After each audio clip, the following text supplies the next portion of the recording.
Bienvenidos a nuestra lección de hoy. Hoy vamos a estudiar sobre el cheque. Vamos a darle continuidad a este tema tan importante. Ya hemos estudiado sus antecedentes históricos, sus requisitos, el tema de la presentación y el pago, entre otros aspectos importantes. Hoy nos corresponde estudiar sobre la revocatoria del cheque. También estudiaremos sobre la caducidad de la acción cambiaria en el caso particular del cheque. Con relación a la revocatoria del cheque, el autor Dávalos Mejía nos indica que la principal consecuencia del carácter de instrumento de pago que tiene el cheque es que una vez lo libramos, no podemos revocarlo. El cheque no debe ser revocado, esa es la regla general. El titular de una cuenta de cheques es el único que conoce en un momento determinado hasta qué cantidad puede pagar o puede girar cheques contra esa cuenta. Nosotros como cuentavientes sabemos el saldo actual de nuestra cuenta y no podemos sobregirar, no podemos girar más allá del saldo que tengamos depositado, de la provisión que existe para honrar el título de crédito. Si celebramos un contrato de compraventa de un inmueble y nos pagan con un cheque, se entiende que ese cheque representa el pago del precio del inmueble. Ahora bien, ¿qué sucede si el comprador librador cancela o revoca la orden de pago del cheque? Es decir, se firma la escritura de compraventa, se entrega el cheque, pero el que emite el cheque lo revoca. Nos estaría ocasionando un serio problema que se traduce en daños y perjuicios y además responsabilidad de índole penal. Veamos qué establece la ley sobre la revocatoria del cheque. Leamos el contenido del artículo 507 del Código de Comercio que estamos proyectando en este momento. 507. Revocación. La revocación de la orden contenida en el cheque solo tiene efecto después de transcurrido el plazo legal para su presentación. La revocación en tal caso no necesita expresar causa. Antes del vencimiento del plazo legal para la presentación del cheque, el librador o el tenedor pueden revocar la orden de pago alegando como causa únicamente el extravío, la sustracción del cheque o la adquisición de éste por tercero a consecuencia de un acto ilícito.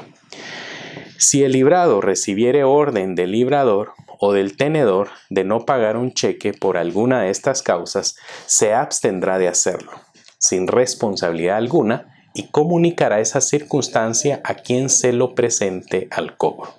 El librador o tenedor que dé una orden de revocación causal injustificadamente antes del vencimiento del plazo quedará responsable ante el tenedor legítimo por los daños y perjuicios que ello le cause, sin perjuicio de las responsabilidades criminales. La revocación del cheque, es decir, la instrucción que el cuentaviente o librador hace al banco librado para no pagar el cheque, debe efectuarse únicamente, según vimos en la norma que proyectamos, por extravío, sustracción del cheque o cuando un tercero adquirió ese cheque derivado de la comisión de un delito. Cuando se revoca la orden de pago, el banco debe abstenerse de pagar. El banco no asume responsabilidad por la revocación, únicamente tiene la obligación de comunicar la revocación al beneficiario o persona que cobra el cheque. Ahora bien, el acto de revocar la orden de pagar un cheque es un asunto delicado, ya que debe sustentarse en los casos indicados en la norma proyectada, es decir, extravío, sustracción o adquisición del cheque por algún delito.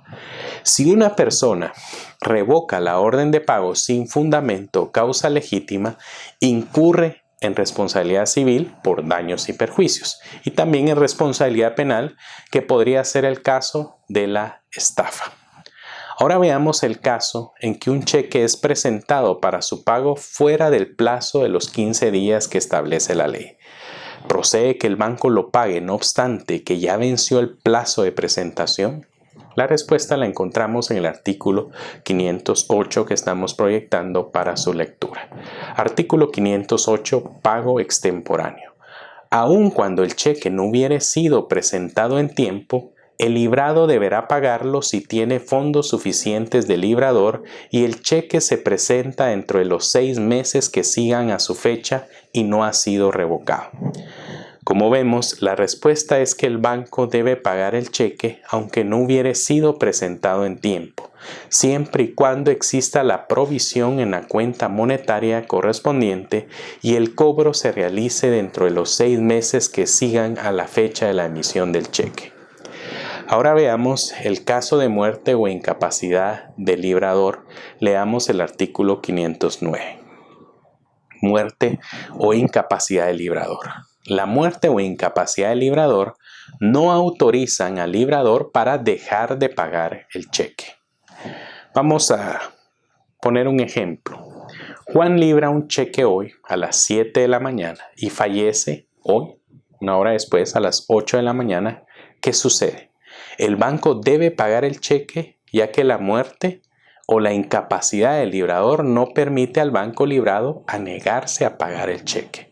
Es decir, lo giró, muere una hora después, el banco debe cumplir con su obligación de pagar el cheque. Con relación al pago parcial, es decir, si fue girado a nuestro favor un cheque por 20,000 quetzales, pero al momento de cobrarlo, el cajero pagador nos indica que no tiene fondos suficientes en la cuenta, sino únicamente la mitad, es decir, 10,000 quetzales. En ese caso, el pago que nos ofrecen es un pago parcial, pero como tenedores o beneficiarios del cheque, tenemos el derecho de rechazar ese pago parcial tal como lo establece el artículo 510. En ese caso tendríamos que protestar el cheque e iniciar el cobro en la vía de la acción cambiaria. El protesto, tal como lo establece el artículo 511, debe realizarse antes de la expiración del plazo fijado para la presentación, es decir, dentro del plazo de 15 días de la emisión del cheque. Recordemos que la anotación que el banco o la Cámara de Compensación ponga en el cheque de haber sido presentado en tiempo y no pagado de forma total o parcial, surtirá los efectos del protesto. Es decir, si el banco pone o estampa un sello que indique que no fue pagado por falta de fondos, esa anotación es suficiente para demandar el pago sin necesidad de levantar acta notarial de protesto. Ahora bien, ¿qué sucede si no cumplimos con el requisito de protestar el cheque? En ese caso, la acción cambiaria contra el librador, sus avalistas y demás asignatarios caduca por no haber sido protestado el cheque en tiempo. El artículo 513 establece que las acciones cambiarias derivadas del cheque prescriben en 6 meses. Si una persona emite o libra un cheque y el mismo no es pagado, queda sujeta al pago de daños y perjuicios, según lo establece el artículo 514 que estamos proyectando en este momento para su lectura. 514. Responsabilidad. El librador de un cheque presentado en tiempo y no pagado resarcirá al tenedor de los daños y perjuicios que con ello ocasione. Como vemos, además de la responsabilidad penal que ya estudiamos en este curso virtual derivada de la falta de provisión de los fondos del cheque, también existe responsabilidad civil de daños y perjuicios que debe demandar el tenedor afectado por la falta de pago del cheque.